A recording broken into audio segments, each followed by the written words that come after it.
गेले बरेच महिने उपरकर साहेब मागे लागले होते की येऊन बघा काय तुम्हाला समजेल काय नेमकं डिस्ट्रक्शन किंवा खराब होतं आहे जमीन. तर त्यांचा विनंतीला मान ठेवून आणि मला जे कार्य मी समजतो की देवाने दिलेलं आहे हे सगळं आपल्याला संरक्षण करायचं आहे, जेवढं वाचवता येईल तेवढं वाचवायचं आहे पर्यावरण आणि जे निसर्ग आहे त्याला. त्या अनुषंगाने मी आलो इथे आणि काल तिथे जाऊन प्रत्यक्षात जमिनीवर स्थळपाहणी केल्यानंतर अगदी धक्कादायक असं मला दृश्य दिसलं. मला काही क्षणासाठी असं वाटलं की मी कुठे गाजाला गेलो की काय, म्हणजे कुठे बॉम्ब टाकले इस्रायलने आणि सगळं उद्ध्वस्त झालं त्या प्रकारचं एक समोर वातावरण दिसलं की म्हणजे लँडस्केप म्हणतो पूर्ण खराब झालेलं दिसलं. माझं प्राथमिक ऑब्झर्वेशन असं आहे की जे चाललं आहे तिकडे ते चुकीचंच आहे.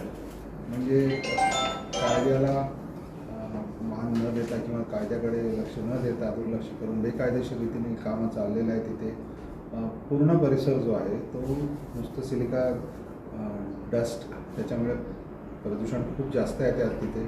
आणि शेतजमिनीमध्ये सुद्धा मी बघितलं की बऱ्याच ठिकाणी ते पूर्ण रेसिड्यू म्हणतं किंवा जे प्रॉडक्ट आहे ते सगळे जमिनीवर बसलेले आहे, त्याच्यामुळे शेतीचा परिणाम होणारच. त्याशिवाय जलप्रदूषणसुद्धा दिसण्यात आलं फार मोठ्या प्रमाणावरती. फक्त जलप्रदूषण जेव्हा आपण म्हणतो ते फक्त त्या साईटपुरता नियमित नसून पूर्ण तुमचं कणकोळी क्षेत्रात म्हणा किंवा सिंधुदुर्गमधले जे नद्या आहेत त्यामध्ये हा वेस्ट पोचतो आहे. त्यांनी किती जरी म्हटलं की आम्ही सांभाळतो आहे आणि आम्ही लक्ष देतो आहे, पण ते चुकीचं आहे. हे आम्ही सिद्ध करू नक्कीच आणि आमच्याकडे पुरावे ऑलरेडी आहेत काय चाललं आहे तिथे ते. एकंदरीत प्रश्न मनात हे होतं की सिंधुदुर्ग हा पर्यटन जिल्हा, निसर्ग आणि जलसमृद्ध जो एक जिल्हा आहे त्याच्यामध्ये हा असल्या प्रकारचा आपल्याला विकास हवा आहे का? हा जो नुकसान झालेला आहे पर्यावरणाचा किंवा पृथ्वीचा निसर्गाचा तिथे ते कसं भरून काढता येईल? तुम्हाला कधीच ते दुरुस्त करता येणार नाही. जे अधिकारी असल्या प्रकल्पांना परवानग्या देतात किंवा फक्त कागदावर सही करून जाऊ द्या काय होईल तर होईल, ही जी एक त्यांची भूमिका आहे त्याचा आम्ही विरोध करणारच. आणि नक्कीच याच्यावरती पूर्ण अभ्यास आता चालू केलेला आहे आम्ही आणि लवकरच आमचा विश्वास आहे की हे जे चाललेलं आहे कुठेतरी थांबवायला लागेल आणि थांबवू आम्ही प्रयत्नशील राहू यासाठी.